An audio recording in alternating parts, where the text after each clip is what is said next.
building your recovery system is one of the most important things for you to do. And that's where a lot of conditioning, I'm going to put air quotes up again, programs fail, is because they don't factor that in. If you haven't done the training to build your recovery system, dropping your heart rate down when you need to isn't going to happen as fast as you'd like it to.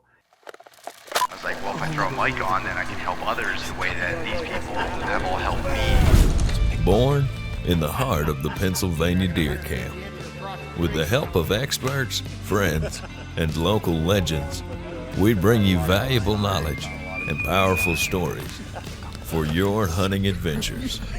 Welcome to the East Meets West Hunt Podcast with your host, Beau Martonik.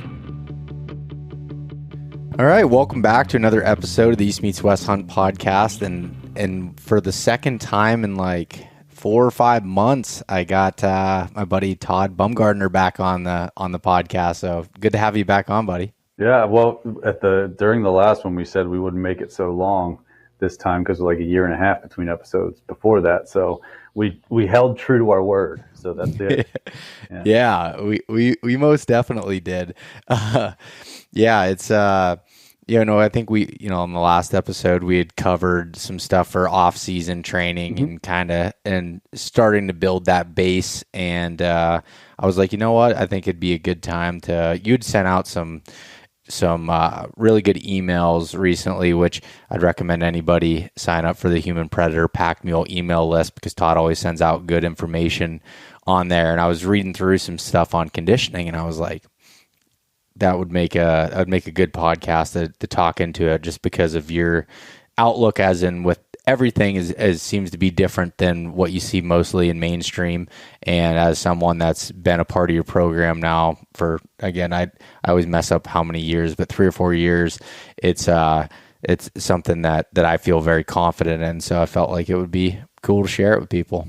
Yeah, I appreciate that. And I'm excited to talk about it because I think it's one of the things that, like you said, what we do is counterintuitive to the mainstream, but that's just because the folks in the mainstream don't really have a good grasp on how training and conditioning should actually function. And so one of my goals with like everything with Human Predator Pack Mule, like obviously I want to train guys and build a business, but at the same time, I just want the level of information and the level of understanding in hunting fitness. I want to raise that bar a ton, so people feel very confident and they have a deeper understanding of what they actually need to do to be prepared for the hunting season that's coming up and for every hunting season after that, and to do whatever else they want to do with their lives and maintain their fitness. So I appreciate the opportunity to actually talk about how this stuff actually works.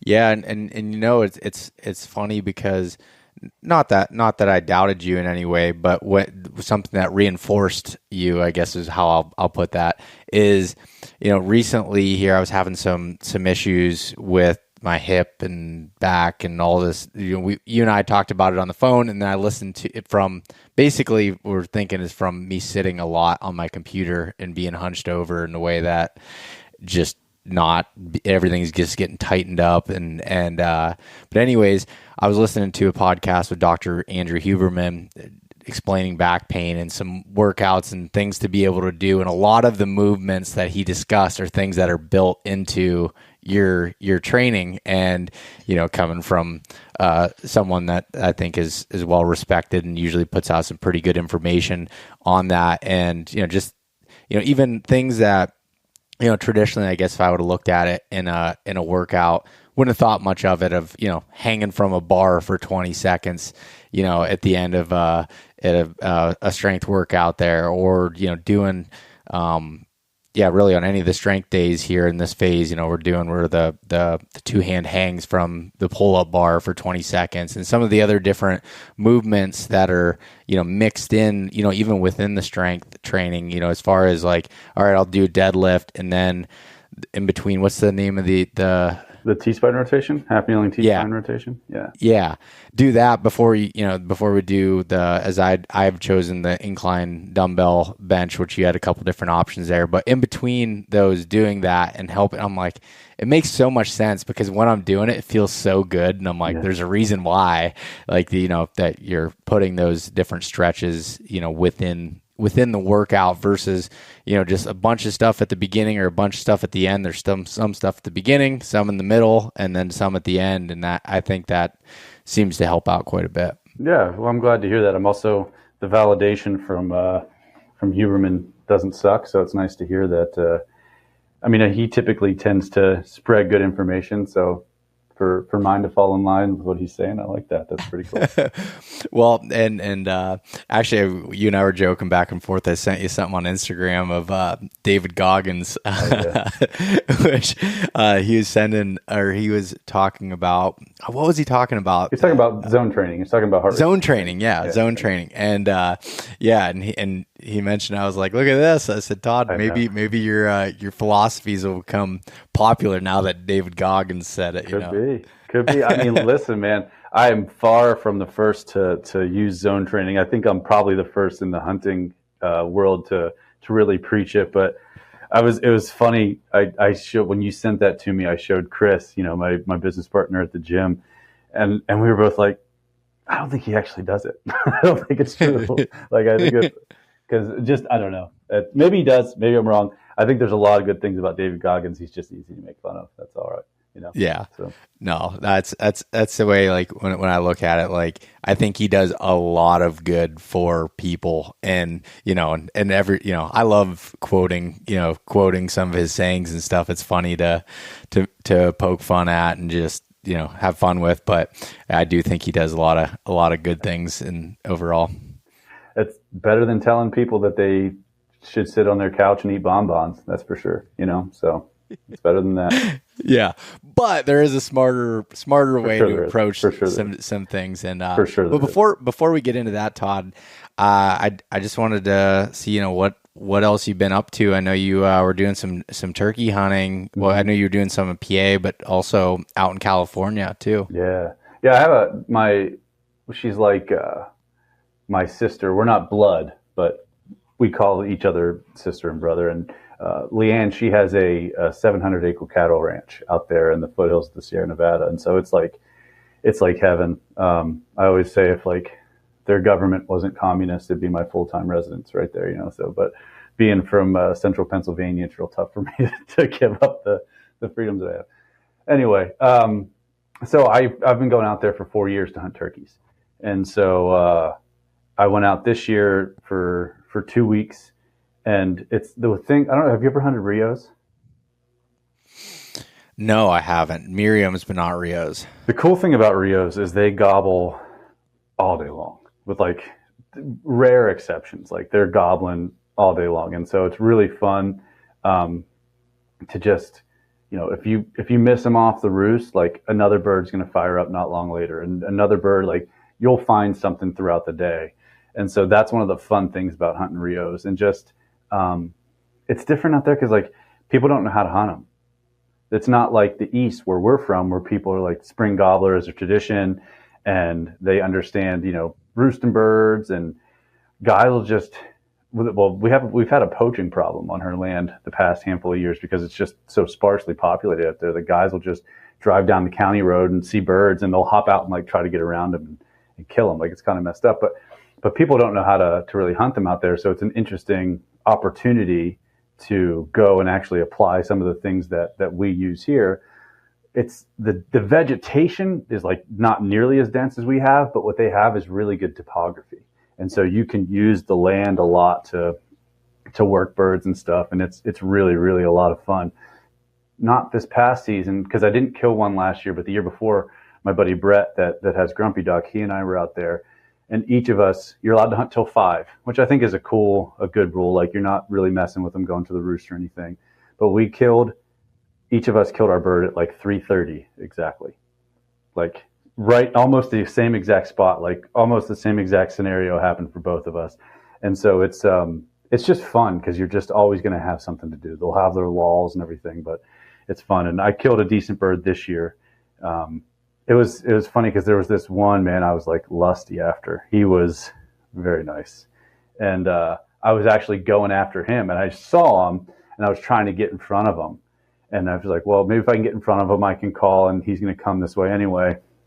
But he just would not. he wasn't making a noise. And so this one, like, literally had to drop down off of one ridge and come up on the other. This one was firing up over there. I'd call, he'd answer. I'd call, he'd answer. And so I was like, well, he's talking. I'm going to go try. And so I dropped down off that ridge. Man, I don't even know how far I covered. I covered a good piece of ground, worked up this draw, and got to, I don't know, probably 70 yards out. And I could see him strutting. And there's like this up where he was, there's this really nice saddle that kind of drops off, and like they'll strut in there a lot. And we've seen them there a lot. And so I start calling, and he's answering. But I didn't know there was a hen still with him. And so I had no idea. She didn't answer. She didn't call. But I call one time, and then I see her pop out around some trees and brush and stuff. And she's coming in looking, and I'm like, oh, I am in very big trouble because she's going to expect there to be a turkey there, and there's not going to be a turkey there. And there's just going to be a weird shape at the bottom of a tree that she's not going to like. And it turned out that was the case. She came in, and she starts putting, and I'm like, fuck. But luckily, I stayed still enough that she calmed down and she walked away. She putted, calmed down, ate, and but then she started hanging out. And so then the gobbler struts in, looking, comes in, struts, and she had gone behind a tree just enough to give me time to shift towards him right before he popped out. He came out strutting. He gobbled, strut, came out, and as soon as he relaxed his strut, I shot him at 38 yards, which is the farthest shot I've ever taken on a turkey. So it's about that's about as far as I want to shoot. So. Oh man, that's awesome though, and you know, we were just talking beforehand how difficult it is when they're with hens too. Oh, for sure, yeah. If you don't get her to move, you have no chance, you know. So, and I'm not like a great caller. I'm proficient, you know what I mean. But the thing is, like, I had no idea she was there, so it wasn't like I was like trying to piss her off and get her to come. She just came looking, you know. So I think mostly the true story is that I got lucky is really what happened. So.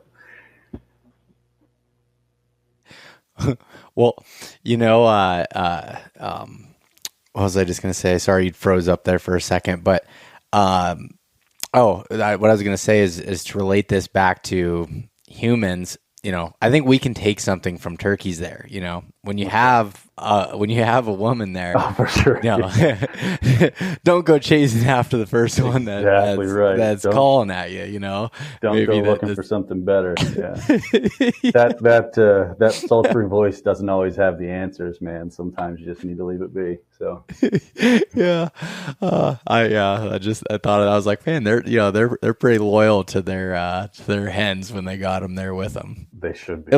Yeah. But no, anyway, that's awesome. And what was it like as far as like in California? You know, you have that place that you can go to out there, but is it, you know, you talked about ridges, so it has some terrain to it. Yeah. I mean, it's the foothills, and so foothills, I put up air quotation marks but they're like bigger than our mountains here, you know? And so it's the whole ranch is just, other than one flat pasture, two flat pastures, it's all like, there's not a flat walk, you know? And so it goes up to some hills that are right around $3,000. Theirs doesn't get that high, but like the whole system kind of goes up to some stuff that's about $3,000. So yeah, man, it's awesome. Cause I wrote an email about this too. It's like, you know, a lot of people don't think of turkey hunting as like a physical endeavor, but it depends on where you hunt them and how you hunt them. And like, if you're not in shape there, you're not going to be able, a lot of times, unless you're killing them right off the roost and they're coming right in, you're not going to be able to get in front of birds and kill them. Like, you got to be able to move. So it's up and down all day. Great topography to hunt, but it's like, it'll kick your ass if you're not ready for it, for sure. So I think that's fun, because I like to run and gun, like sitting still in a blind and putting out decoys and calling and hoping, it's just not a good time to me, you know? So. No, I agree. And it was funny this morning when I was out. So, and again, anybody listening to this, recorded here back towards the beginning of May, and I've been after this one turkey for 4 days now, something like that. And I mean, he's just got a special beard on him. I mean, just a serious rope dragger, you know, but he's got his hens, and and I was like trying to, moving around on him. And I realized like he's going to go where those hens want. And every time that I do any calling, the hens take them opposite direction. So I was like, all right, I know which way they like to go. So I'm just going to go sit there and not make a peep. Well, it was raining this morning. So I'm just like sitting in this spot for hours. And I'm like, man, I feel like I'm deer hunting and I'm not ready for that. Like with turkey hunting, I like to be moving. I like to, try to find the hot bird and go with it. And I was like, man, that was difficult for me because I like doing that style so much better. But, turkey hunting definitely can be a physical endeavor, especially, even in PA or anywhere on the East Coast and in the mountains, and you're running up and down. And if you want to do that style, like you can turkey hunt plenty of different ways, but if you want to run and gun and move, there's a big advantage to being able to move efficiently and move quickly when you need to, because especially you hear one up above you and they're moving in a direction and you got to make a big loop around to try to get up ahead of them and get on the same level, and it's just like and you can't lollygag doing that because turkeys aren't on your schedule per se. So it can be, it can go from slow walking to moving very quickly to almost running it at points. Oh, for sure. Yeah. I mean, and last Monday I hunted in Pennsylvania back home around Mifflin and Huntingdon County. I mean, it's all hills and ridges there. And my buddy Brett and I covered 6 miles in the morning, so of course you can do that with easy walking, but it's like, man, to not have any capacity and then go out and try to do that. It's like anything else. It's like hunting elk out west or anything you might do. If you start to make decisions differently, if you're not confident in your ability to move and your conditioning to be able to go do the things that you want to do. And that's why even for hunting turkeys, you're doing something like that, just gives you a whole nother layer of confidence to know that you can go get to something that you want to get to.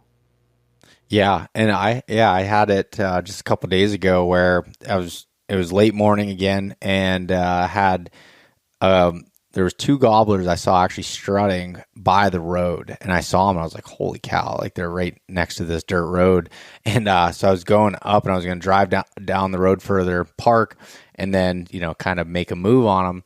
And I'm coming, another truck's coming down the road, and it's a tight road, dirt road. So I'm like pulling over and I'm like breaking sticks, trying to get out of this truck's way, and they're doing the same. And then I see them hit the brakes. I'm like, they saw it, and I'm like, all right. And then all of a sudden I hear a gobble up on this ridge, and I'm like, all right, well, they took off. So I ran up and I get up there.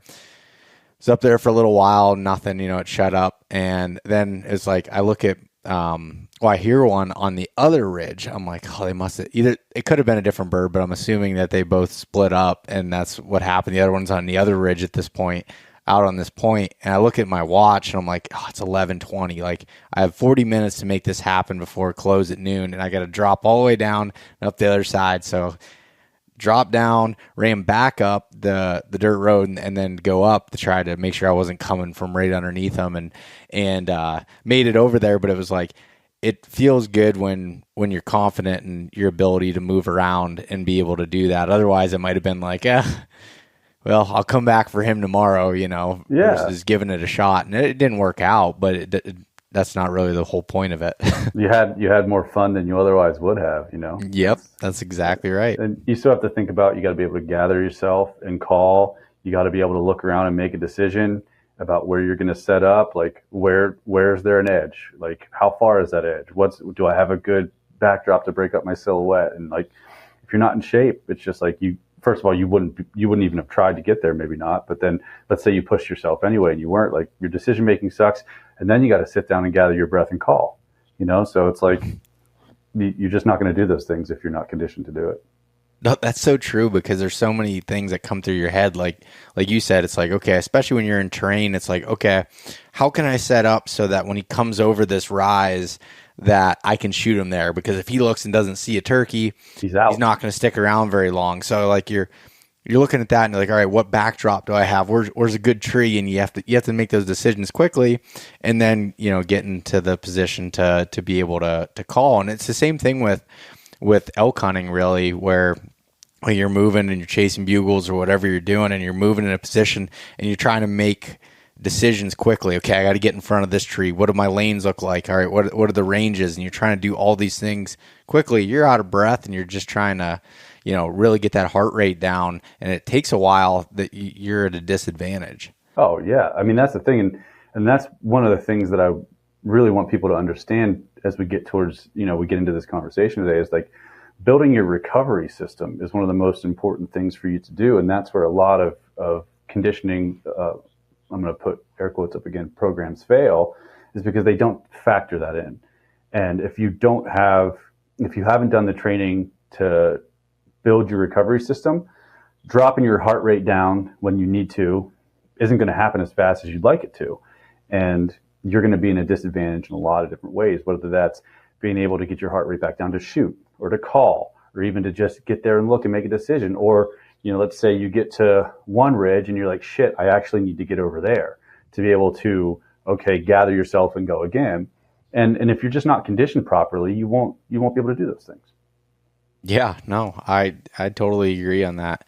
I 100% agree, and that's what's interesting. When we do the testing in the different programs, whether it's Backcountry Ready or just the off-season program for Human Predator Pack Mule, you do the testing where the heart rate, where you get it up to a certain level, and then you time how long it takes you to get it back down, and that's a way that I believe you're using to see, like, okay, how fast is he recovering, and what, do we need to work on this, or what are some of the gaps here?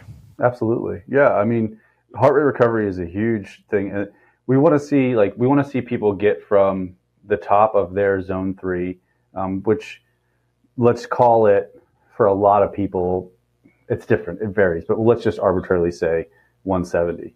And I want to see somebody within under a minute and a half, get their heart rate from 170 back down under 130. And I want to see them drop at least 30 beats in a minute. And that I know, like, okay, you have a decent recovery system. And it also tells me it's going to be way easier to actually give you some intense conditioning that you'll be able to handle and recover from, both like between the intervals in the workout, but then also after the workout. And that's where people make a lot of mistakes. It's not that, I think a lot of times if people looked at our Instagram, the Human Predator Pack Mule Instagram, or like heard me talk, you might think that I'm anti high intensity, and I'm certainly not. Like, we absolutely do high intensity conditioning, and there's a place for it for everybody. It just has to be sequenced correctly, and the right person has to be doing the right things at the right time. And you just have to have the volume of lower intensity work done so that you can actually recover from it. And I think that that's where people make mistakes, is they think they're just going to jump into this high intensity work and that's going to cover everything. And it just does not work that way. Yeah, no. You had kind of described it in the first email about conditioning with, breaking down the differences between your aerobic and your anaerobic systems. So do you want to explain kind of the differences there? Yeah. So there's essentially the first thing that people need to understand is that, like, there's not like this sharp line between when your aerobic system functions and your anaerobic system functions. They both are functioning all the time. We just want the predominant amount of energy expenditure to come from our aerobic system, because it causes the least amount of fatigue and it has the longest energy expenditure potential. I just want to make sure we had that clear. But you have a few different parts of your energy system. So, like, as far as anaerobic goes, you have your anaerobic lactic and your anaerobic alactic. So your anaerobic alactic, like they call this also your like phosphocreatine system, that's your very fast stuff. So like 10 seconds and under. So think weightlifting, sprinting, stuff like that. Then you have your anaerobic lactic system, which will last from like 20 seconds up to like 90 seconds or so, predominantly. Like I said, they're all functioning together all the time. And the byproduct of that is lactate. And lactate then gets recycled to be used again as energy. And so one of the reasons that it's so important to have your recovery system built is that if you're not efficiently recycling lactate for fuel, you're going to fatigue faster. You run out of juice. Or you just have to use way too much of carbohydrates for energy, and you don't have a ton of carbs in your body. Even if you eat some, you have way more fat. And so we want to develop our aerobic system to make sure that we don't have to burn through our carbs all the time to be able to generate energy. So, and then we have our aerobic system.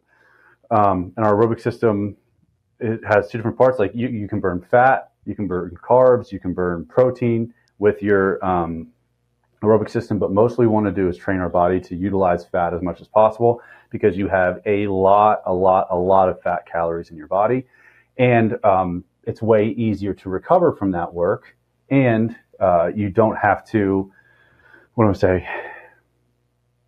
Yeah, and you can just sustain energy production for way longer when you're using fat. It's slower than burning carbs, but if you burn fat more than carbs, if you do that efficiently, you can sustain energy for way longer, and you can recover from bouts of exercise way faster. Now, that's not to say you're never going to burn carbs. Like, of course you are, and there's going to be times when you're going fast that you burn carbs. But if we keep the predominance of our energy production from fat, when you go and you have a hard uphill, and let's say your heart rate gets up really high and you use a lot of carbs to do that work, when you come back down and your heart rate drops fast, then you're back to like predominantly burning fat, you can recover.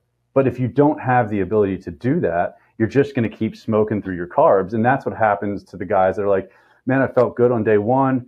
We did some uphills, but I kept going. I pushed myself, but like by day two, I felt worse. And then by day three, I was like shot, dude. It's just because they had overtrained their body to utilize carbs instead of training their aerobic system to burn fat. That's the simplest way to explain it.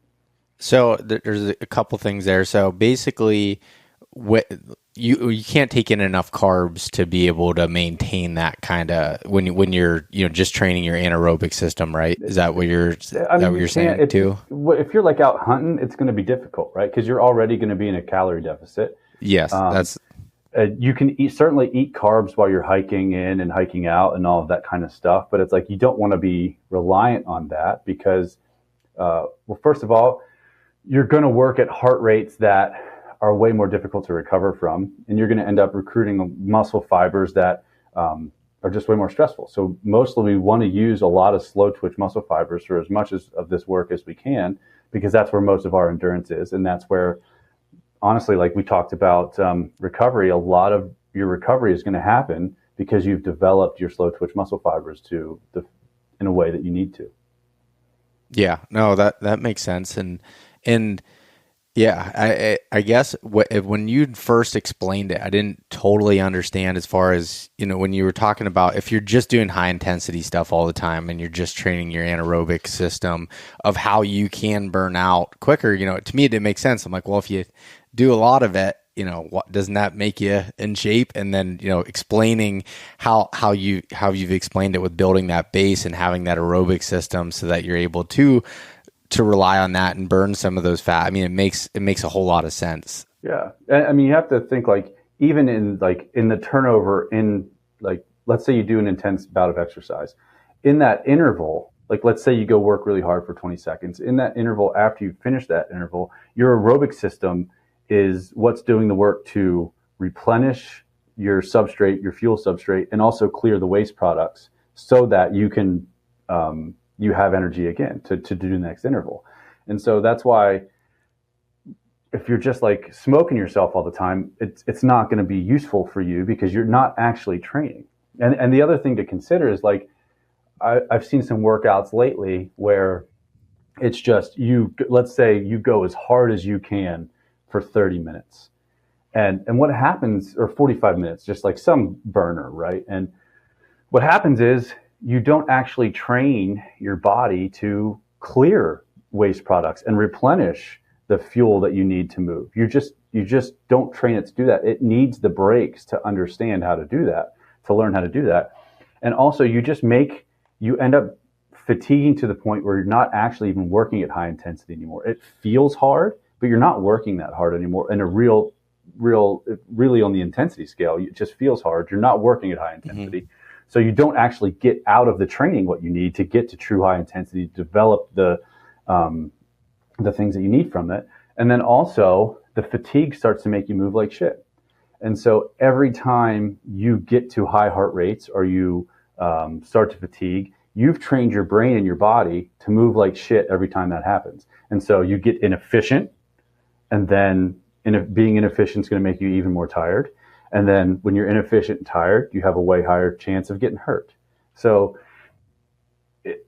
I just want people to understand that like training and building, yes, there's a certain level of specificity of like we have to do things that are going to replicate or come close to what we're doing, but the raw materials that lead up to that have to be developed in an intelligent way.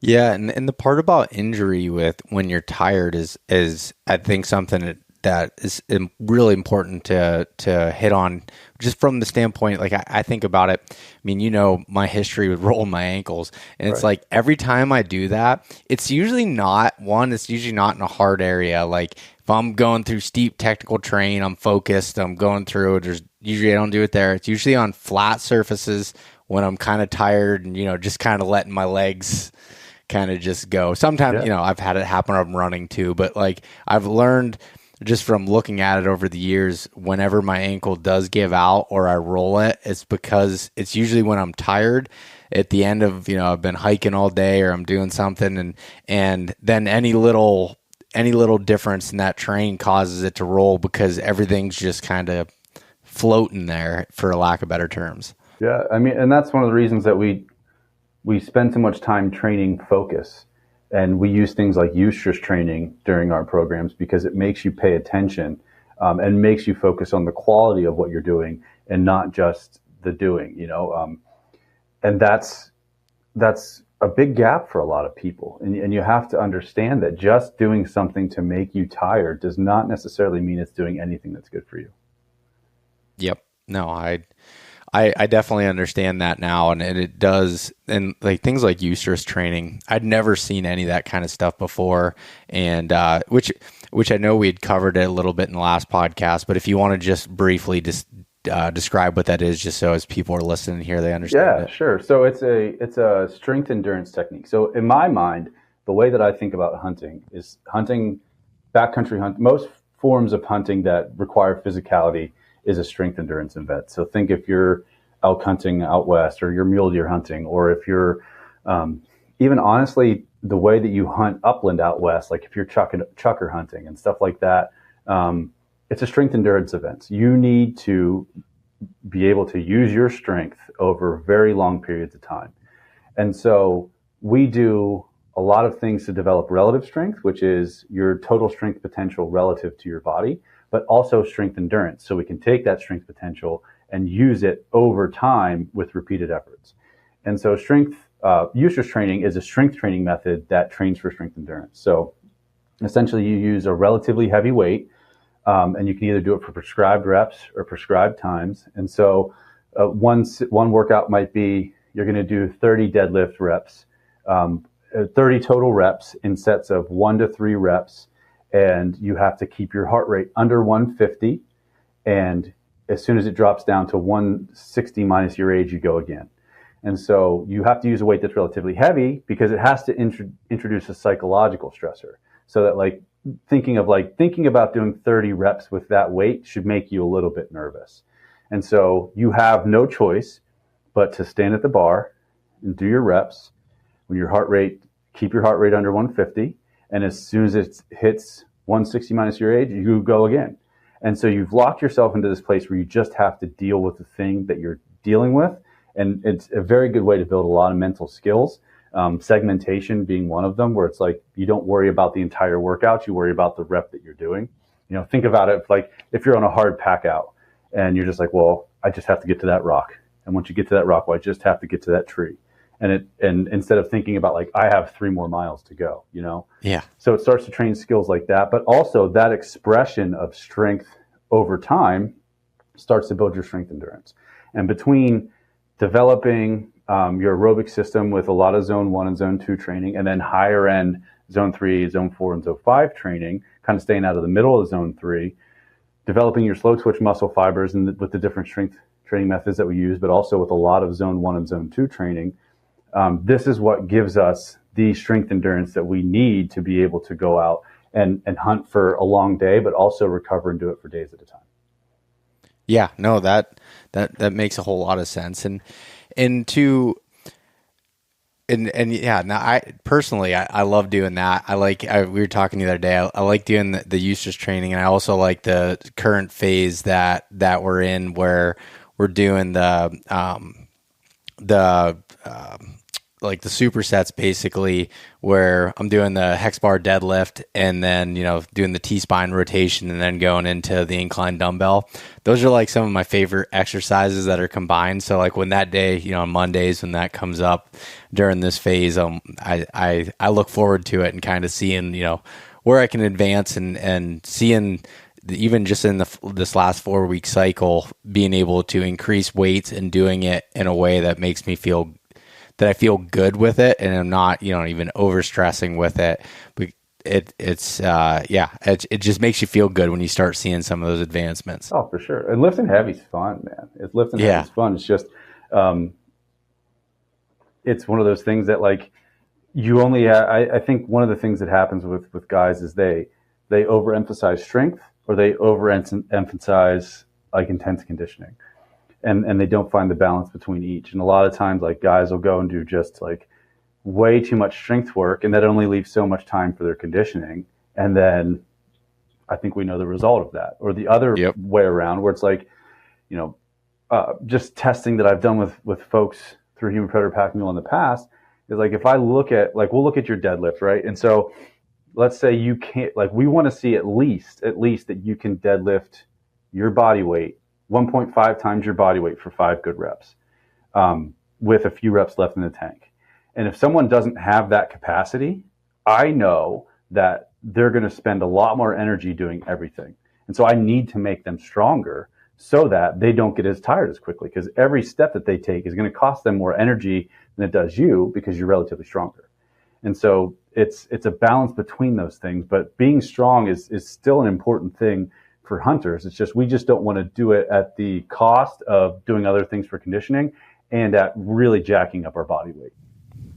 Yeah, I mean, and it helps for me. That's why I like having you as a hired trainer that goes through this stuff, because if it were up to me and I'm looking to take the, what's Beau want to do today, I'm going to do strength training. For sure. So that's it's then it comes September and I'm like, man, I really wish I did some more of the conditioning side of things to balance that out, because I think it is human nature to want to elevate your strengths, and then, kind of push to the side your weaknesses and act like they're not there. We tend to do the things we like to do and what we're good at. Yeah. So it's like a lot of times with dudes, it's like they just want to lift weights. And obviously and I'm not saying this in a disparaging way, there's an ego component there for us, because we all want our muscles to look good and we want to be big and things like that. And then women stretch. They like to stretch. They like to do yoga because they're good at it and it feels good to them. And so for all of us there, we have to find that balance. We're like, if it was up to me, all I would do right now is lift weights and ruck, because that's what I enjoy doing. Yep. But those two things aren't going to get me to where I need to be. So I do something that I absolutely loathe, and I run too, which I hate running, but it's just like, it's too low intensity. Running is just too good for my conditioning to not do it, Yeah. I personally like to run once I get used to running, or I've been doing it for a while. Like I am not a natural runner by any stretch of the imagination. Like I feel I hate it, because I feel like my brother is one of those guys that, he could not run for like 6 months and just go out. Yeah. And I could be doing it for a long time, but like I've understood that. But when I do get into it and I'm doing it, consistently for a period of time. And that's why I've always liked, a part of the training that I'm sure we'll see here this summer is where you do the interval running, whether it's, 4 minutes on, 1 minute off, 3 minutes on, 2 minutes walking, and, going back and forth and doing that. I loved it. Like, I feel like for me personally, that helps me get in running shape so much faster than if I were to just, okay, I can run a mile today.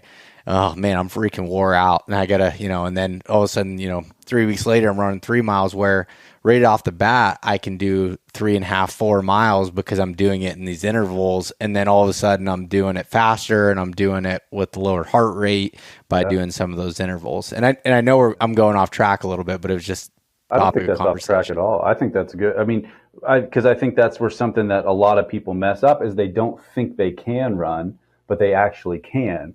They just try to run too hard too soon.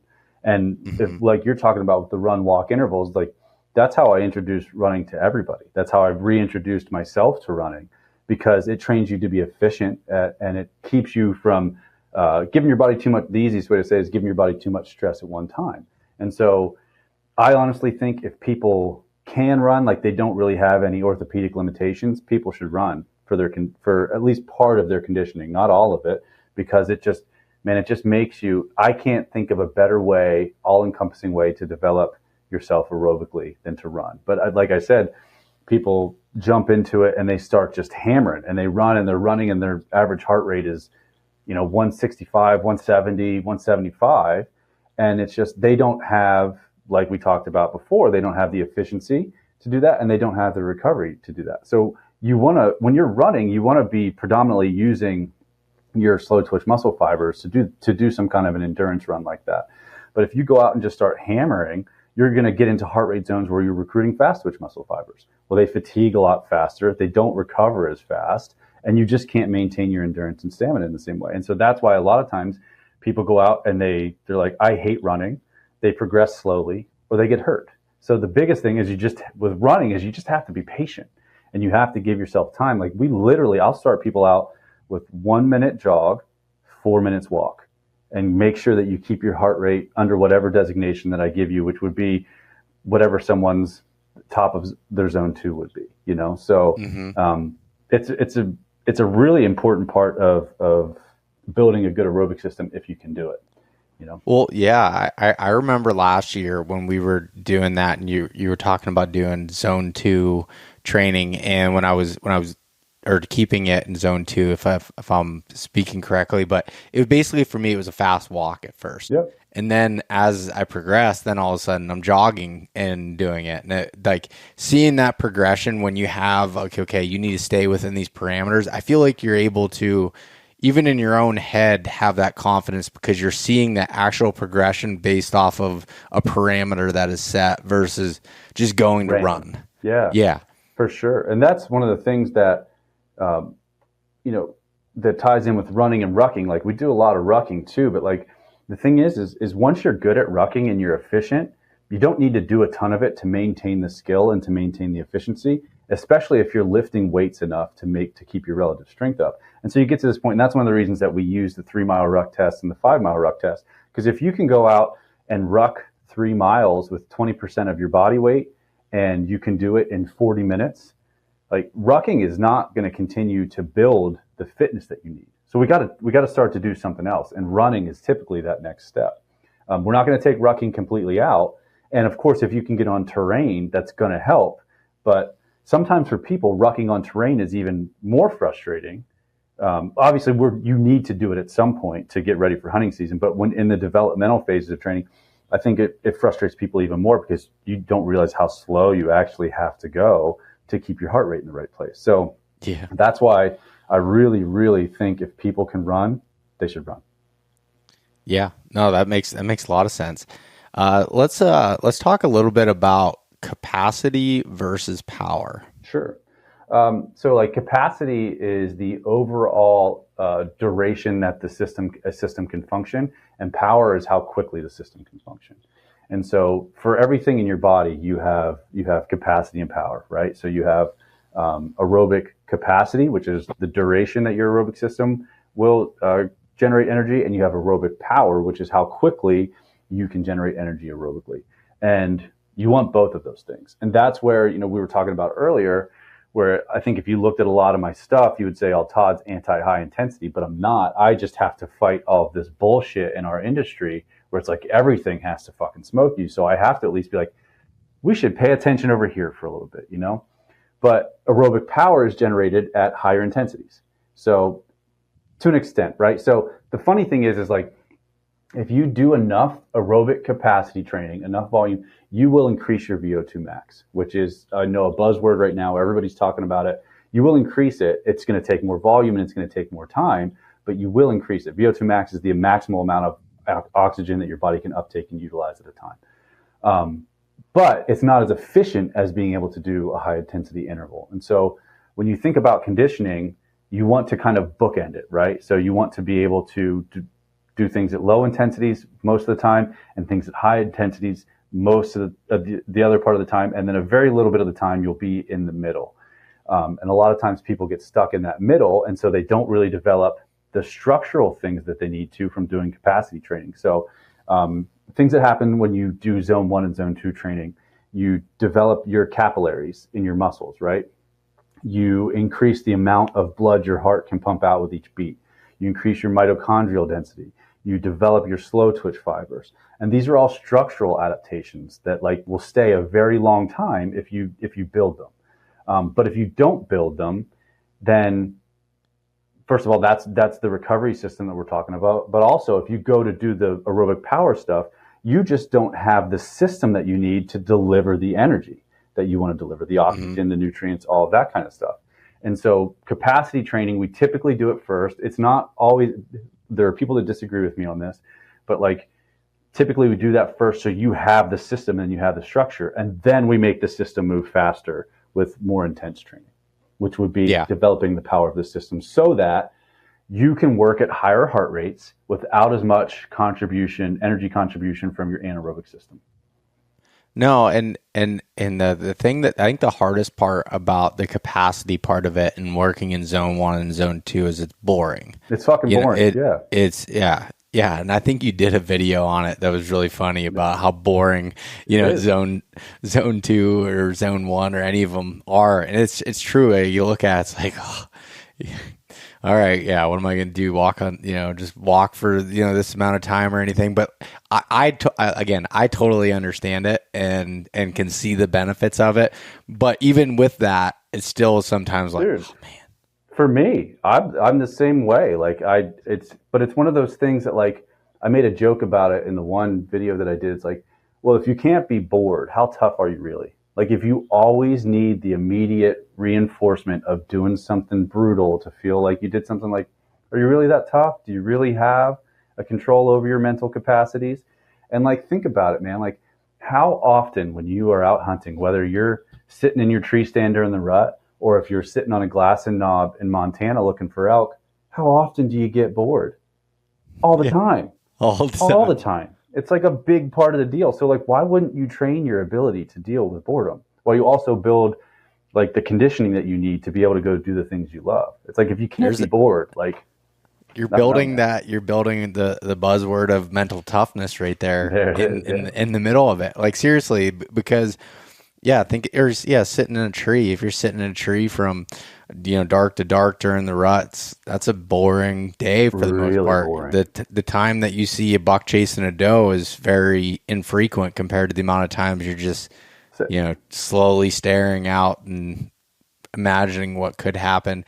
But, even thinking about it, one of the things that I get bored doing, I love doing it, but I struggle with doing it consistently for long periods of time, is glassing.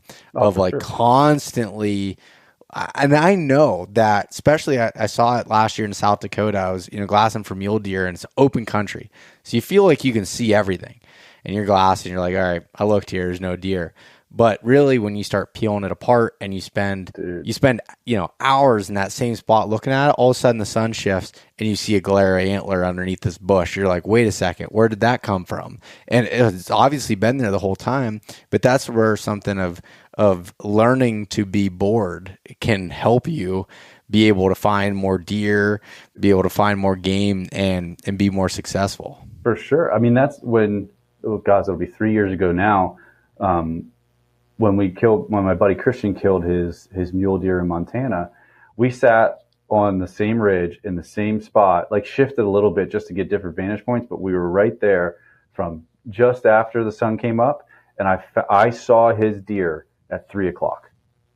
And it's like, we could have been like, well, let's move, let's do something. But because we were like, this is what we're doing, we know how to deal with being bored. We're going to sit here and look at this damn hill until something stands up. And that's how we were successful. And if you don't have yourself trained to be able to do that kind of stuff, and it's just like all of your workouts are this super hard masturbation that isn't really getting you anywhere, you don't really train yourself to be able to do the things that you need to do even when you're out hunting. Yeah.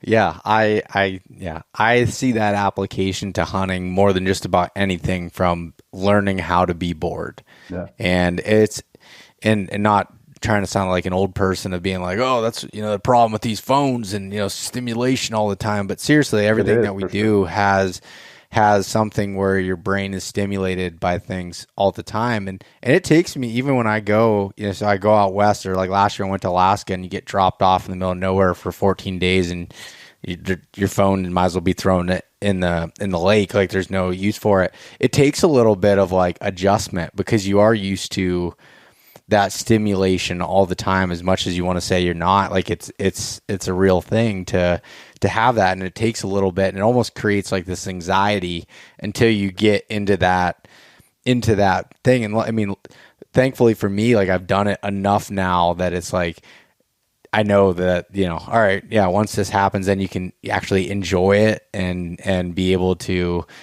enjoy the benefits of not having that stimulation all the time, and just focusing on the little things and the very primal things that you need to do when you're on a hunting trip. And there's so many benefits to that, but it's not as easy as just turning it off. If you're sitting there and, you're constantly, every time that you're bored, you're on your phone, there's one thing that's been brought up to me, where a lot of times I always have either a podcast or music on when I'm doing anything. And it's like, I was like, why? I don't need to have that all the time. Why do I need to have, I'm not really learning all the time, because you can't consume that much stuff. It's almost like over, I don't even know how to put it, but you're taking in so much stuff that you're not actually learning from it. And that was like what I found even with like reading books, where I was reading a bunch of different books at one time, and like I'd read all this stuff, and I'm like, oh, it's always good to constantly learn. And I think it is good to always constantly learn. But what I realized, if I don't do anything with that information, or even just a little bit of it, I'm going to forget most of the stuff that I read or listened to. And that's something that I personally struggle with, because I'm like, oh, well, if I'm learning something here, that's good. Like, always be constantly learning. Yeah. But there's sometimes there's not an added benefit where I could just be there in my own mind and think through things that maybe are problems that I'm running into, or prioritizing things, or just letting your own thoughts kind of take you where do you need to be. Yeah. I mean, as far as the reading and learning stuff, I think one of the good exercises that I do every time I get to the end of a bit of reading or something is like, well, how can I use this? Or how does this fit into something in my life right now? Or what is the application? And being able to take that and apply it. Because it's like, I used to have this thing called Strength Faction, and which was a continuing education coaching program for other personal trainers and strength coaches. And we would have people that had read all the same shit that I did, but like came to us for guidance, because it was like, well, great, you can read it, but like, you got to do the shit, like otherwise it's just like, you're just reading to read. And that's fine. There's absolutely nothing wrong with that. But like, it's very difficult to solve problems, But I think one of the things that there's like a double-edged sword with listening to stuff or whatever, watching stuff, whenever you're, let's say you're doing zone 1 or zone 2 training, it's like, I'm not going to poo-poo it for anybody, because like, if it gets you to do it, great. And that's a great place to start. Cause like, I know, Chris, my business partner, he talks about, he'll sit there and put on a show when he's on the bike, or when he has like one of those self-propelled treadmills, and he'll do it on that. And if it gets you to do it, and it's a good way to start to get you to do it, like, I'm not going to tell you not to, but I think there has to come a point where you turn the shit off and you just see what's going on in your own head, So it's like, even during my strength workouts, I don't put on music. I just flat, like, I want to see what's going on in my head. I want to pay attention to my thoughts. I want to deal with as little stimulation as possible. Because I'm not on a high horse, man. I'm on my fucking phone way too much. And to just create those breaks for yourself where you can not have that stimulation, or you have to pay attention to what's going on in your body, or you have to pay attention to what's going on in your mind. These are things that we all need. And so I think, yes, if it gets you to do it, I'm not going to poo-poo on it. But I think it's time for some people to explore what it's like to do things without having that extra stimulation too. No, first I'm gonna call you a psycho for doing strength training without some like heavy music, you know, in I used to in your love it. head. It was Yeah. fucking Slayer all the time, man. But it's like as I've gotten older, I'm just like, let's see what I can do, because it's good. It has an emotional effect on you, and it's fun. Like I like listening to heavy shit and getting after it, but it affects your emotions in a way. And so it's like, well, I want to see what I can do without having something affecting my emotions, you know? This is embarrassing to admit, but I remember it really wasn't that long ago. I was going to the gym and I got there and realized I forgot my headphones. And I like, and without thinking, I was like, do I got to go home and get these? Do I have time? I'm like, no, what am I saying? Like I'm going to drive, 10 minutes each way to go get my headphones for a 60-minute workout. It's like, no, stop being such a bitch. Like, come on. I get it, man. It's like one of those things though, where it's like you're used to having it, and it feels a little bit like your teddy bear, so you want to take it with you. So I get it. Well, and this was another thing that, so I was reading, I read a bunch of like business books and things to help me in that frame of mind. And one that I read recently that was really good was from Alex Hormozy, and it was talking about marketing, and which is I do a lot with marketing. It was super good, but I was like, this was kind of when I got into that phase of trying to have intentional learning. It was like, okay, there's certain things that don't apply to me right now. And I listened to those on like the audio version, but the actual reading where I was like taking notes, I'm like, I don't need that right now. Like, I'm not going to remember that. That's going to be kind of a waste of time at the current moment. Let's work on these things that I'm doing, create actions that I can take from this and actually apply, and then, revisit, versus trying to just take in so much information and then not doing anything with it because you're information overload. And as much as I want everybody to listen to every single episode of my podcast, but, even when it comes down to deer hunting tactics, I think one thing I think people do a lot is they want to constantly learn, but they're not getting any better because they're not applying it. There's a really,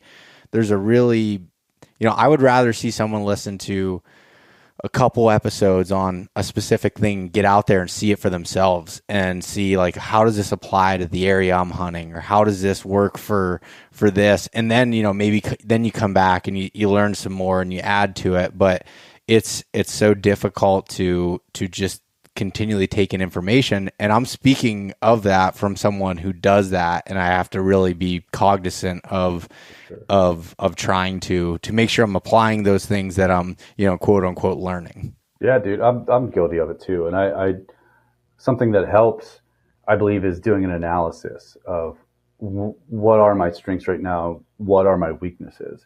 And what do I need to bring up? If it's like understanding food sources at a different time of year, like it's like, okay, I need to understand where the deer are moving. Where are they going to be? And, or, how would I set up in an area like this? And just using deer hunting as an example, but like you have to really sit down and look at where you're strong, where you're weak, and then what do I need to learn? And then like go do that thing and then apply it. So I agree with you 1,000,000%. And that's like one of the reasons that I don't make broad book recommendations, because it's like, if you're not ready for that book, or if you're not ready to hear what it has to say, like it's going to be deaf ears, man, So before I tell somebody to read a book or something, like I know a little bit about them, Yeah, no, that is so true. And there's certain books I've read, say 5-6 years ago, didn't have much of an impact, that I've reread recently that were like, okay, this hit the time of my life, perfect. Where like, for example, when I started this journey of wanting to work for myself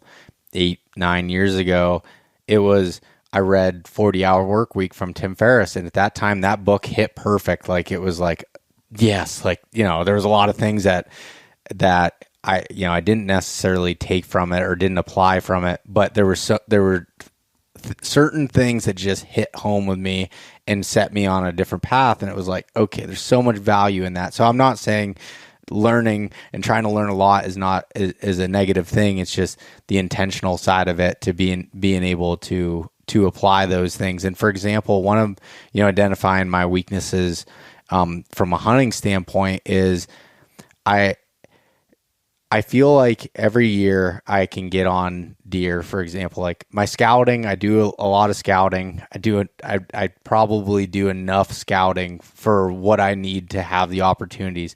Now, where my weakness are is the execution of when that bow comes back or whatever, making sure I have a clear lane and being able to make that decision in that moment, and where I'm not 100%.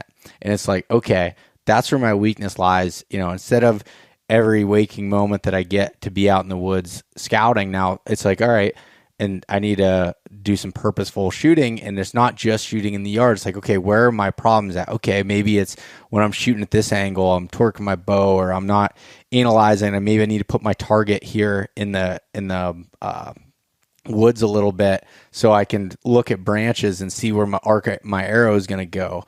And that's been something I've been working on for a few years now, but it was like, it really hit me when I did kind of this analysis recently with myself. It's like, all right, man, like that's, if I'm being honest with myself, that's a huge weakness, For sure. that to be able to work on. But that's a really good, that's very astute, man. It's very astute. It applies to everything too, man. You just gotta, you got to step back and from a business perspective and say, well, where am I very strong and like, where am I weak? And sometimes it makes sense to double down on your strengths, but sometimes it's like, you can't play the game that way. I would rather, I'm pretty decent at photography and I love it. And I would rather just post pictures on Human Predator Pack Mule all the time and tell stories and write, because I'm good at those two things. But that's not going to get me what I want. So I got to make reels and do stuff like that to play the game a little bit. And so and I hate running. I don't enjoy it at all. And I run a fair amount every week, and you just have to look at what's going to get me to the next level and what do I need to do and how can I behave about this in a, not necessarily an emotionless way, but a kind of a stoic way to say, well, this is just what needs to be done. And it doesn't really, that's one of the things, honestly, that I want to get people to realize is like, they have a certain feeling about training. They chase a feeling, and training is like, yes, certain workouts should feel a certain way, but training isn't about feelings. Training is about doing the right thing at the right time, regardless of how much you love it, And yes, I think there's an aspect of doing things that you enjoy because it's more apt that you'll do them consistently. So finding your way in that, but like, there are certain parts of hunting you don't love, right? And you do them anyway, So it's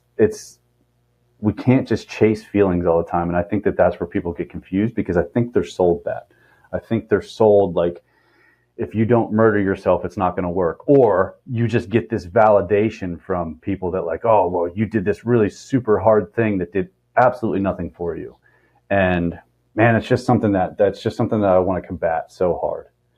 Yeah, no, that's a really good point, and I'd also appreciate you tying it back to fitness, because I was going down a rabbit hole there. But I'm sure guys will be happy to hear you talk about that, though, too.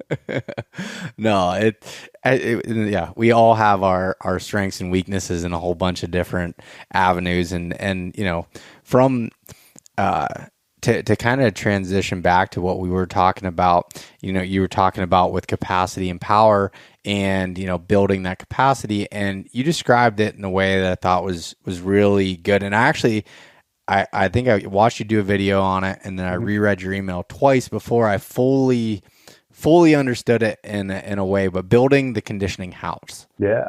So describe what the conditioning house is. Sure. So wow, this is gonna be all right. So you have the bottom floor, right? So you're going to have different levels in the house. You have the bottom floor, you have the first story, you have the second story, and then you have the peak of the roof. There are different ways that people explain this, but I think this the simplest way for people to understand. There are similar concepts out there like this. Like I think Kipchoge's coach, the best marathoner alive, he explains something very similar. The basement floor, the bottom floor is your resting heart rate. Okay? That first story is your anaerobic threshold. So your anaerobic threshold is where more energy contribution starts to come from your anaerobic system. Then you have your lactate threshold, where the predominance of your energy comes from your anaerobic system. Okay, and so what we want is the greatest heart rate range that we possibly can. The most amount of beats possible, right? So you want that to be as high as possible. So we want a low resting heart rate, and we want a high max heart rate. And in between, we want the stories to be high, right? So if you have an efficient aerobic system, you'll have a low resting heart rate and you'll have a high first floor. On top of that, we want a high second story to make our lactate threshold as high as we possibly can. So we keep overall energy production from our aerobic system as high as possible. So like your lactate threshold is typically around the top of your zone 3, and you can typically stay around lactate threshold for a decently long time. So, but if that's low, like if your max heart rate is low and your resting heart rate is high, we just don't have as much room to go. You're going to be inefficient and you're going to end up having a lot more energy contribution from your anaerobic system. And then think about how the floors sit on top of that. And so when you think about training, the first thing we want to do is lower the floor. It's way easier to lower the floor than it is to raise the top of the roof. Okay. And sometimes lowering the floor obviously relatively makes the top of the roof higher, but we can start to make the top of the roof higher as we do that.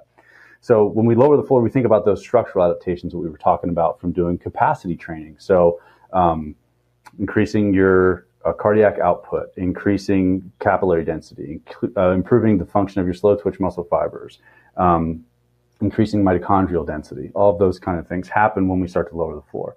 And as we do capacity training, that also starts to raise that first story. So we get a higher aerobic threshold. And so as we have that, we know that we have the structure built. Okay. So certain people can just do that for a really long time and they don't need to add intensity. You can add some intense training while you're doing that as well too. But a lot of people can make a lot of progress over a very long time with just doing zone 1 and zone 2 training. We build the structure we need. So that's where all of our recovery system comes in. That's where we start to create the greatest heart rate range we can. Then to raise that second story, you will raise it some just by doing that training. But to push it up higher, we gotta get up close to it.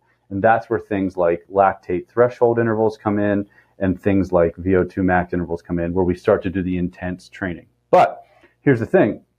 Let's pretend that there's stairs there, right? And you have to go up and down the stairs. So if you go up the stairs to that lactate threshold, but you don't, let's say the stairs break behind you because you don't have the recovery system built to get back down into below the first story in between sets, it's going to be really tough to continue to push up the height of that second story because you just can't get back down in between sets. And so when we look at it from a sequencing perspective, training sequencing, that's why we spend a lot of time and a lot of training volume on lowering the basement floor and raising the first story, so that when we go to try to raise the second story, we can recover from it and we can actually apply the intensity that we're supposed to. So then we have the highest max heart rate that we possibly can.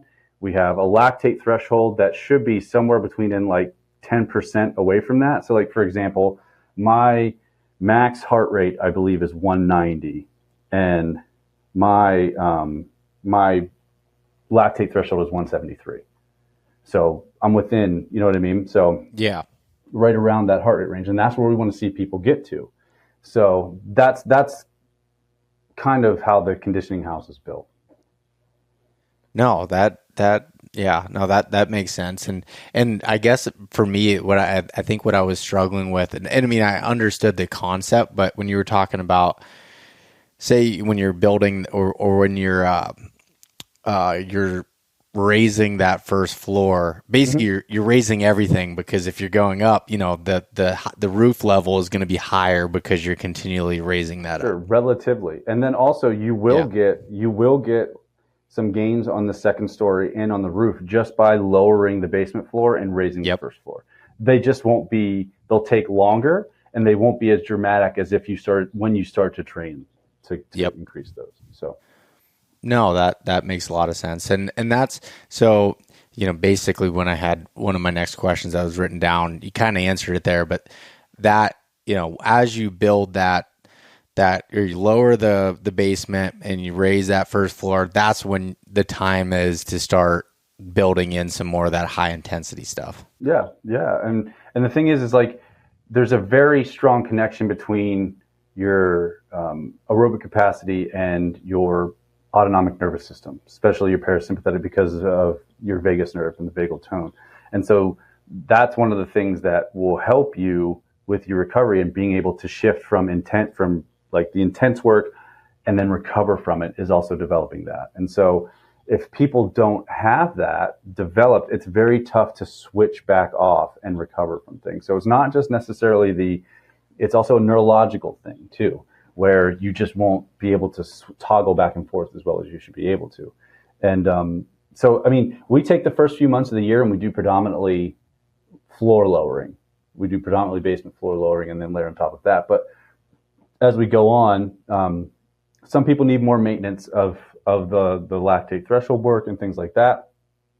So conditioning, there are these principles that if they're applied, could benefit everyone. But a lot of times conditioning is very specific. And so that's when you look at like the way that we tier our conditioning in Backcountry Ready.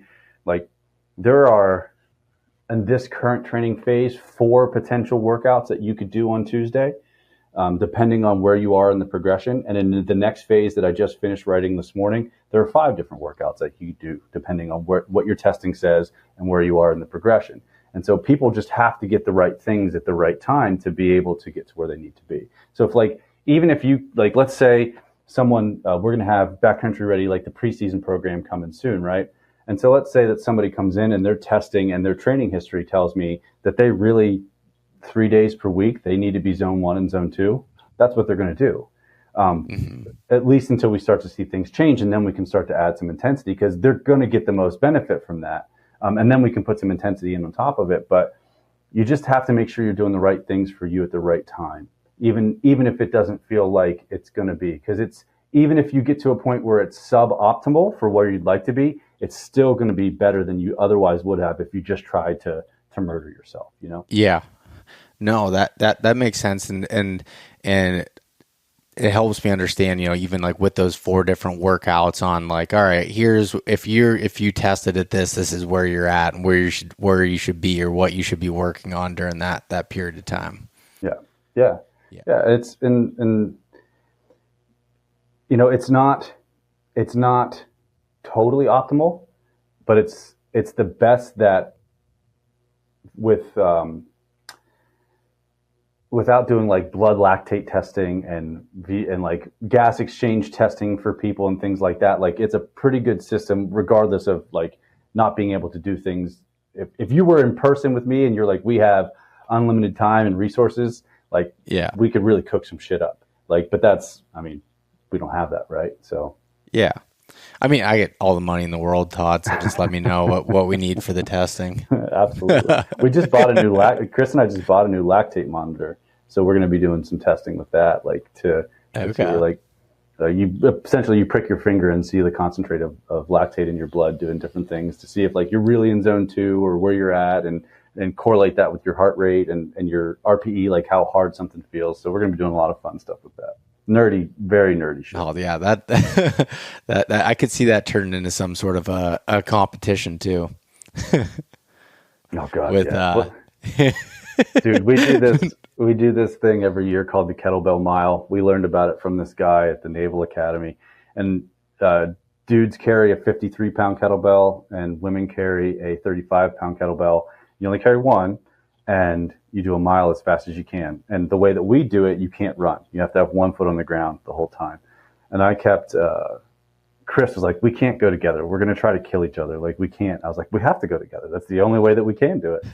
And my God, we did it last year. We're about to do it again on May 25th. And it was like murderous. Like it's a challenge, right? So of course we're going to go as hard as we can, but it was awful. Like I have not breathed that hard in such a long time. And we're like flying, like we're cooking. Chris finished in 11:14 but I kept up with him for like the first half mile and I'm like right behind him and like breathing super hard. And he's like, man, you can pass me if you want to. I was like, I don't think I can. And he fucking booked it. And he ended up beating me by like a minute and a half. I finished in like 12:45, but it's a fun challenge if you ever want to go try it. Yeah. I mean, that's pretty quick for not being able to actually run. Dude, it's about as fast as you can go without run. This is also when he was still doing like a lot of ultra prep and stuff like that. So we'll see if he's as fast this year. Yeah, well, that this podcast will come out a little after that, so maybe we'll post the results. Yeah, there we go. Give you some motivation. Maybe I'll beat him this year. We'll see. If he is starting to take off, you just got to kick that back leg out, trip him. Yeah, that's what I'm. Yeah, have it catch on his front. A W is a W, baby. You know what I mean? Yeah. Yeah, there's no rules in a street fight, and that's right. How I'm looking at that. That's the first lesson that I think people need to learn. It's like, well, it's a fair fight. It doesn't exist. You win. That's what you do. Yeah. I remember our one buddy fought in the UFC, and people would always come up to him and be like, well, what should I do in a fight? Like, what should I do if I get in a street fight? He's like, kick him in the nuts, man. He's like, no, but like, it's a fair fight. He's like, it's a street fight. You just want to win. Kick him in the nuts, so. Yeah, exactly. There was one last thing I wanted you to explain was dynamic control. Yeah, so it's just being able to raise and lower your heart rate at will. So it's like that's why we do the cardiac output intervals. So it helps with being able to get your heart rate up to a certain zone and maintain it. So you can correlate the amount of effort that you're expending at that place, and then also what you have to do to get your heart rate back down. And so being able to control that at like a lower to medium heart rate builds the skill to be able to do it at higher heart rates when we go into more intense intervals. Mm-hmm. And how would you recommend people, this is actually an important one because we ran into this with my last testing, but how do you recommend people actually track their heart rate in an accurate way? Chest strap. You need a chest strap. The light focused ones that are on your wrist or on your forearm, they are not accurate, especially as your heart rate starts to rise. Like they might be okay if you're like taking a walk or something like that, but if you're going to go out and like put some intensity into something, they're not accurate at all. You can't trust them. So like the operators that we work with, like for years, they kept giving those guys just Garmin watches, and they wanted us to use that for their heart rate. And we were like, you have to get them chest straps because this is like, it's garbage. It cannot track the way that a chest strap can. So you need a chest strap. Yeah, and they're not expensive. You can get a decent one for like $80. It's not a big expense. Yeah, no, and that was something that I had no idea about. And we saw it when I was doing some testing there recently where I was like, Todd, these numbers are not accurate. I was like, I forgot my chest strap, and I was like, my watch is not, there's no way I was only at this level. I think it said it was 166, and I was like, there's no way that your max heart rate is 166. That is not true. So you can't trust watches. That's just what happens when you're in this good a shape, really. It's actually the opposite of what would happen, but your max heart rate really? Stay high. Yeah. Oh, okay. Yeah. Whoops. Nice try though. Damn it.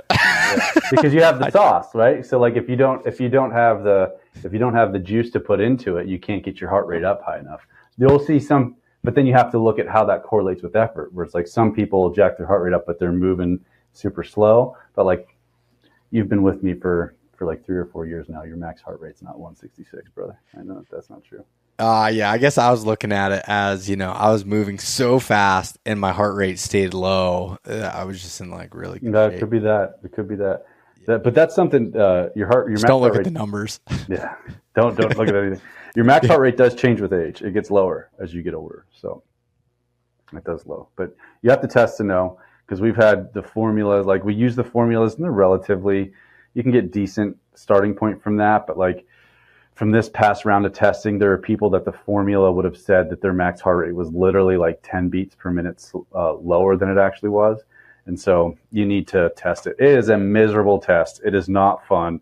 But if you're in any decent kind of shape and you really want to know, like you got to do it. And we do 3 to 4 intervals of max effort running for 90 seconds. Rest for like 3 minutes in between, and just sucks. It sucks a lot, but that's how you get your max heart rate. You can't do it sitting on a bike. You just won't get your heart rate high enough. Yeah, I remember messaging you in the app. I was like, Todd, I really struggled during this. And you're like, you're supposed to. That's the point. Yeah, you're supposed to. It's not going to be a good time. I felt like I was doing terrible, and he's like, no, that's the whole point. Yeah. Yeah, you need some context on that. It's like, because if you go into it, you're like, oh my God, I am just in terrible shape. It's like, no, that's what being at your max heart rate feels like. It is an Yeah. awful sensation. So awful, Yeah. awful sensation. Oh no, most definitely.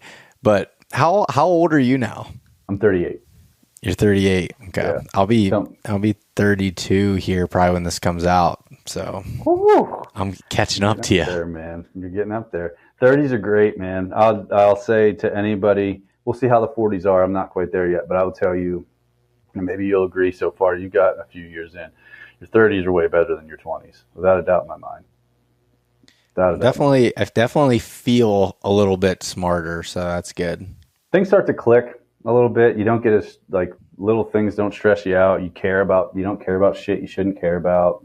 Yeah, so I really I've enjoyed my 30s a great deal. Oh, that's good. I'm glad to hear it. I still got a few more years left in it then. Yeah, man. Yeah, you'll enjoy them. You'll do some cool shit in your 30s. I'm sure of that. Yeah. No, it is funny because when I turned 30 a few years ago there, I was like, I've never once like thought about age or even cared about it, and then like getting older. For some reason 30 was like it hit of like, holy cow. Like I remember thinking like, 30s, that's old. And then now no, I feel good, and it's like, feeling good shape, good health, taking care of myself better. It's just like it just overall things feel good. So good, man. I'm glad. That's why. I mean, that's why training's so important. You can maintain your abilities. Like, and I think the email this morning that I sent out is just like, people start telling themselves these stories when they hit a certain age that like, oh well, I'm 35 now. I just can't do that anymore. Or, oh, it makes sense. I'm getting older. And it's like you have this story in your head that is just like, of course you start to act old or feel old because you're telling yourself you are. But if you don't tell yourself that, and you still keep training and you still push yourself and you still learn new things, and you don't feel that way. And, you can do shit for the rest of your life if you just are consistently taking care of yourself and training. And I think one of the frames that I give myself, I think life obviously goes fast. It is short, but one of the frames that I give myself is that life is just as long as it is short, right? So there's always another opportunity. There's always that chance. And if you just keep doing shit, you'll get to enjoy it for the rest of the time that you have. And so that's one of those things that, like, it helps you get over things fast when something don't go as well as you want to. And then also, it reminds you that you can't just shut it down now, because you still do have a fair amount of time. Yeah, no, I think that's a incredible way of looking at it, and really for me, I want to be hunting and doing physical things, not just hunting, just being able to do things that I want to do for as long as humanly possible. Yeah, man. And not get to that point where it's like, oh, I'm 60 now, or I can't do this. I'm 50, I'm not able to go hunt the mountains anymore. It's like, that is not true. And if you take care of yourself and you build it now, and I'm trying to undo damage from my early 20s and everything else, and trying to and I say that as I'm just over exaggerating it, but really just trying to make myself just be able to operate as long as possible. Sure. Yeah, I mean, people sign their own death warrant when they hit fucking 30 years old sometimes, man. It's just not the case if you don't want it to be, Yeah, most definitely. Well, cool. What's coming up for Human Predator Pack Mule that you want to talk to everybody about? Yeah, sure. We got the Backcountry Ready Summer Program. That'll be, well, what day is this coming out? I think, hold on a second. Let me see here. I just had it pulled up. This was going to come out. Well, June, either the 4th or the 11th. Okay, well, it'd be cool if it came out the 4th. Okay, because, it'll be coming out the 4th. Because Backcountry Ready, we start testing for the summer program on June 10th. And so we'll test your strength, conditioning, your mobility, and get you set up with the right program for you for the summer. So you go into September ready to hunt and for the rest of the season. So that's coming up. And I mentioned anybody like you, we talked about some of the email series that I've been sending out. And obviously by the time people sign up for the newsletter, those series will have been gone. But if anybody signs up from the newsletter right after this, for the next week or so after this podcast comes out, I will also send you all of those emails so you can read the series that Beau's talking about. And there's a lot of valuable information in there that can help you.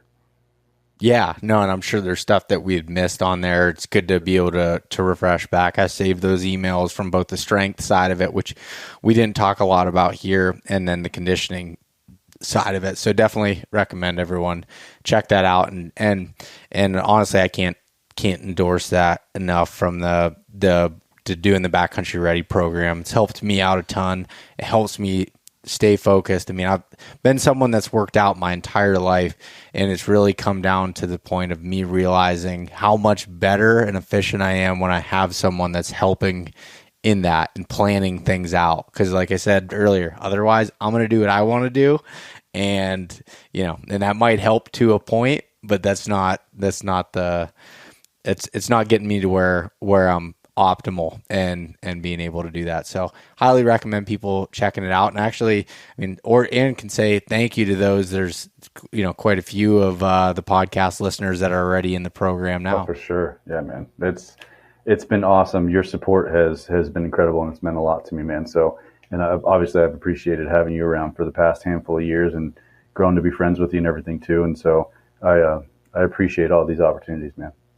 Yeah, no problem. And where else can people check out, or how would they sign up for the program? I guess it'd be a first thing. HumanPredatorPackMule.com. You go there and you'll look under the Backcountry Ready tab. It'll be there. And that's also, we have free resources on there, and that's where you can sign up for the newsletter. You can get our free book, our free resource, 5 Biggest Backcountry Training Mistakes. And it covers some of the stuff that we talked about today and how to avoid some of the big mistakes that people make with their training. That puts you on the newsletter list. And then you'll get all of my emails, and I will also send you the strength series, the conditioning series. And between now, when we're recording this and when it comes out, there will also be a mobility series. So I'll make sure that you get those too. Awesome. Well, cool. And then follow along on Instagram at Human Predator Pack Mule, and then follow Todd's personal page too if you want, and throw a little bit of humor and good photography in there. Thanks, buddy. Yeah. Yeah, man, I really appreciate you coming on. I'm going to let you go so you can get up and go do some turkey hunting this weekend. You're driving back to PA, so. Hopefully we get on a bird.